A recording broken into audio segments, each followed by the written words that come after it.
Pour ouvrir sa boutique dans le centre-ville, Églantine Blanchard a bénéficié d'un loyer minoré entre février 2015 et janvier 2017. C'était dans le cadre du dispositif Starter, lancé alors par le Crédit Agricole. Un coup de pouce bienvenu. Les loyers qui sont pratiqués sont assez élevés.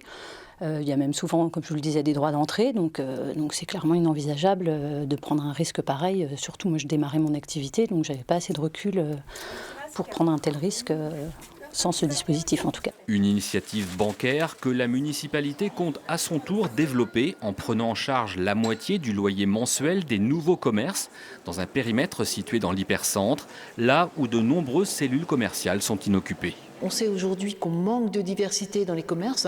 Quand je dis ça, je pense au métier d'artisanat, je pense également au métier de bouche.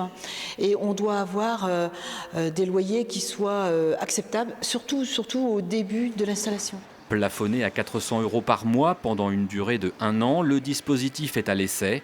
Pour les représentants des commerçants, l'expérience vaut le coup d'être tentée, même si elle est jugée un peu timide.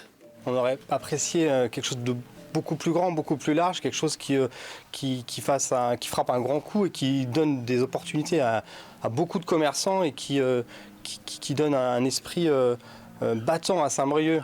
On a l'impression que cette petite mesure essaye de se restreindre et on se bloque dans un petit quelque chose qui aurait pu être énorme, et faire un gros impact. Un premier budget de 20 000 € pour 6 mois a été débloqué. Il pourra être étoffé en fonction des retours. À terme, la ville pourrait même se porter acquéreuse de locaux commerciaux. Tous les moyens sont bons pour redorer le blason du centre-ville.